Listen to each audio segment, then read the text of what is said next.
ETF index mutual funds నేర్చుకుని stock మార్కెట్లో రాణించాలనుకుంటున్నారా? వెంటనే ఈ నెంబర్కి కాల్ చేయండి. నమస్కారం సుందరరామిరెడ్డి గారు. నమస్తే సార్. సార్ 2014 నుంచి కనుక మనం చూసుకుంటే అండి ఇన్ఫ్రాస్ట్రక్చర్ గ్రోత్ అనేది ఇండియాలో ఏ విధంగా ఉందనుకోవచ్చు అంటారు అసలు? ప్రపంచవ్యాప్తంగా చాలా చేంజెస్ వచ్చినాయండి, అంటే పర్టికులర్గా ఆఫ్టర్ కోవిడ్ తర్వాత అయితే. బట్ ఇండియాలో అయితే 2014 తర్వాత నుంచి చూసుకుంటే ఈ 12 ఏళ్ళలో మాత్రం చాలా చాలా పెద్ద గ్రోత్, చాలా విజిబుల్ గ్రోత్ కనపడతా ఉందన్నమాట. ఇప్పుడు డెడికేటెడ్ ఫ్రైట్ క్యారిడర్స్ అంటే ప్రపంచ యావరేజ్తో పోల్చుకుంటే ఇండియాలో మ్యానుఫ్యాక్చరింగ్ కాస్ట్తో పోల్చుకుంటే ట్రాన్స్పోర్టేషన్ కాస్ట్ 14% ఉంది. అది వరల్డ్ వైడ్గా అది సింగిల్ డిజిట్లో ఉంటుంది అనమాట. ఇండియాలో అలా కాదు, ఆల్మోస్ట్ 14% దాకా వేస్ట్ అయిపోతుంది అచ్చం ట్రాన్స్పోర్టేషన్లోని. అందుకని గవర్నమెంట్ వాళ్ళు అచ్చం డెడికేటెడ్ క్యారిడర్ ఫ్లైట్స్ పెట్టారనమాట. అంటే ఇండియాలో ఇప్పుడు గూడ్స్ బళ్ళు లిటరల్లీ 2800 కిలోమీటర్లు డెడికేటెడ్ది గూడ్స్ బళ్ళు కోసం అనమాట. స్పీడ్ కూడా 100 km/h పెట్టారు ఇప్పుడు. ఇంతకుముందు అయితే 30 km ఉండేది, పైగా ఇప్పుడు డబల్ డేకర్స్. అందుకని అచ్చం కార్గో కోసం అని చెప్పేసి చాలా పెద్ద గ్రోత్ డెవలప్ చేశారనమాట. ఇప్పుడు అది 10%కి వచ్చింది టోటల్ మ్యానుఫ్యాక్చరింగ్ కాస్ట్తో పోల్చుకుని ట్రాన్స్పోర్టేషన్ కాస్ట్. కాబట్టి ఇంత ముందుతో పోల్చుకుంటే ఇప్పుడు 100% ఇంప్రూవ్మెంట్ ఉంది అచ్చం ట్రాన్స్పోర్టేషన్ కోసం, గూడ్స్ ట్రాన్స్పోర్టేషన్ కోసం డెడికేటెడ్ అంటే ఫ్రైట్ క్యారిడర్స్. అలాగే మన స్టార్టప్ కంపెనీ చూసాం అనుకోండి, బిఫోర్ 2014 అయితే ఇండియా మొత్తం మీద 500 స్టార్టప్ కంపెనీస్ ఉన్నాయి. ఇవాళ అవి 2.3 lakhs అండి. ఇండియాలో స్టార్టప్ కంపెనీస్ 2.3 lakhs ఉన్నాయి అనమాట. అండ్ అలాగే సోలార్ కెపాసిటీ అంతకుముందు 2.6 GW ఉండేది, అండ్ ఇప్పుడు అది 162 GW అండి. అంటే లిటరల్లీ 98% గ్రోత్ ఉందన్నమాట. అలాగే ఇన్లాండ్ వాటర్ వేస్ అప్పట్లో దాంతో పోల్చుకుంటే ఇప్పుడు 87% మనం ఇంప్రూవ్ అయ్యాం. ఎక్స్ప్రెస్ నెట్వర్క్స్తో పోల్చుకుంటే అప్పుడు 1000 కిలోమీటర్లు ఉండేది, ఇప్పుడైతే 6700 కిలోమీటర్లు. ఎంబీబీఎస్ సీట్లు అయితే అప్పట్లో సంవత్సరానికి 51,000 వచ్చేది, ఇప్పుడైతే 1.3 lakhs. అంటే సంవత్సరానికి ఇండియాలో 1.3 lakhs డాక్టర్లు బయటకు వస్తున్నారు. అంటే లిటరల్లీ 63% ఇంక్రీజ్ అయిందనమాట. ఇట్లా ఎయిర్పోర్ట్స్ ఇంతకుముందు 74 ఉండేది, ఇప్పుడు 164 ఉన్నాయండి.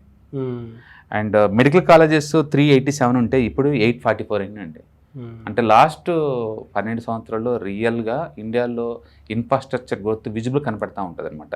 అందుకని 12 years బ్యాక్ ఇండియా వదిలిపెట్టిపోయిన వాళ్ళు ఇప్పుడు కనుక తిరిగి వచ్చి ఇండియాని చూసుకుంటే కనుక ఈ ఇన్ఫ్రాస్ట్రక్చర్కి ఈ పోర్ట్స్ కావచ్చు, ఎయిర్పోర్ట్స్ కావచ్చు, లేకపోతే వాటర్వేస్ కావచ్చు, లేకపోతే రోడ్స్ కావచ్చు, అండ్ హైరేజ్ బిల్డింగ్స్ కావచ్చు, మైండ్ బ్లోయింగ్ అనమాట. ఈవెన్ క్వాలిటీ కూడా లైక్ ట్యాప్ వాటర్ యాక్సెస్ ఇంతకుముందు 17% హోమ్స్కి మాత్రమే ఉండేది, అండ్ అది ఇప్పుడు ఇండియాలో 80% హోమ్స్ అందరికీ ట్యాప్ వాటర్ ఉన్నాయి, క్లీన్ వాటర్ అనమాట. ఓకే, సో మెట్రోస్ ఇంతకుముందు 250 కిలోమీటర్లే ఉండేది 2014కి ముందు, ఇప్పుడు చూసుకుంటే 1000 కిలోమీటర్లు దాటింది మెట్రో నెట్వర్క్స్ అని అట్లా. అండ్ పోర్ట్స్ కెపాసిటీ ఇంతకుముందు 800 ఉంటే ఇప్పుడు 7680 దాకా ఉంది. ఇట్లా ప్రతి ఏరియాలో కూడా వెరీ విజిబుల్ కనపడతా ఉందన్నమాట. గ్రోత్ చాలా పెద్ద గ్రోత్. యాక్చువల్గా మనం అబ్రాడ్ చూసినప్పుడు ఎక్కువ ఇంప్రెస్ అయ్యేది ఏంటంటే ఆ క్లీన్నెస్కి, ఆ ఇన్ఫ్రాస్ట్రక్చర్కి మనం ఇంప్రెస్ అవుతా ఉంటాం. ఇప్పుడు ఆ గ్రోత్ ఇండియాలో కనపడుతుంది. ఈవెన్ గ్యాస్ పైప్ నెట్వర్క్ ఇంతకుముందు 15,000 kilometers 2014లో, ఇప్పుడు చూసుకుంటే 28,000 kilometers ఉన్నాయి. అలాగే ట్రాన్స్మిషన్ నెట్వర్క్ అప్పట్లో 2.9 lakh kilometers ఉంటే ఇప్పుడు అది 5 lakh kilometers ఉంది ట్రాన్స్పోర్టేషన్ నెట్వర్క్. ఇట్లా ప్రతి మెడికల్ కాలేజ్ దగ్గర నుంచి, ఎంబీబీఎస్ దగ్గర నుంచి, ఐఐటి సీట్ల దగ్గర నుంచి, అండ్ డెడికేటెడ్ క్యారిడర్ వరకు మొత్తం ప్రతి చోట కూడా విజిబుల్ ఇంప్రూవ్మెంట్ కనపడతా ఉందన్నమాట. అందుకని ఓల్డ్ ఇండియా ఇప్పుడు కనపడదు. మనం ఎక్కడ ఏ ప్లేస్కి వెళ్ళాలి, ముంబైకి వెళ్ళండి చాలా మోడర్న్ కనపడతా ఉంటుంది, హైదరాబాద్ రండి మోడర్న్ కనపడతా ఉంటుంది. 12 years బ్యాక్ అసలు లేవు ఈ కొక్కపేట ఇవన్నీ ఎక్కడ ఉన్నాయి సార్, ఏం లేవు. ఇప్పుడు చూడండి ఎంత విజిబుల్ గుర్తుందో. అందుకని ఇండియాలో సీరియస్గా గవర్నమెంట్ వాళ్ళు ఎవ్రీ ఇయర్ టోటల్ బడ్జెట్లో కెపాసిటీ ఎక్స్పాన్షన్ కోసం రఫ్గా 12 లక్షల కోట్లు కేటాయిస్తున్నారు. దాంతో ట్రెమెండస్ గ్రోత్ ఉంది. పర్టికులర్ కోవిడ్ కాడ నుంచి చూసుకుంటే కనుక అంటే చాలా పెద్ద గ్రోత్ విజిబిలిటీ ఉందన్నమాట. అందుకని మనం ఇండియా ఇన్ఫ్రాస్ట్రక్చర్ గ్రోత్ మీద మనం బెట్ కాసుకోవచ్చు నెక్స్ట్ డికెడ్ కూడా. గ్రేట్. అందుకని ఎక్కడ ఏ దేశంలో సరే ఇన్ఫ్రాస్ట్రక్చర్ ప్రాపర్గా ఉందనుకోండి, ఆటోమేటిక్గా అన్ని సెటప్స్ పెరుగుతూ ఉంటాయి అనమాట. ఇప్పుడు హైదరాబాద్ తీసుకోండి, metro connectivity, airport connectivity, and bus connectivity, railway connectivity అన్నీ ఉన్నాయి. కాబట్టి ఇక్కడ మెడికల్ కానీ, ఎంటర్టైన్మెంట్ కానీ, ఎడ్యుకేషన్ కానీ, జాబ్ ఆపర్చునిటీస్ అన్నీ ఉన్నాయి అనమాట. అందుకని ఇండియా మొత్తం అన్ని చోట్ల మెట్రోపాలిటన్ సిటీస్లో అన్నీ కూడా ఇప్పుడిప్పుడే బాగా పికప్ అవుతున్నాయి. అండ్ ముందు రోజుల్లో కూడా ఇది పెరిగే ఛాన్స్ ఎక్కువ ఉందన్నమాట. కానీ గ్రోత్ ఎక్కడెక్కడ ఉంది అనేది మాత్రం చాలా క్లియర్గా చెప్పారు.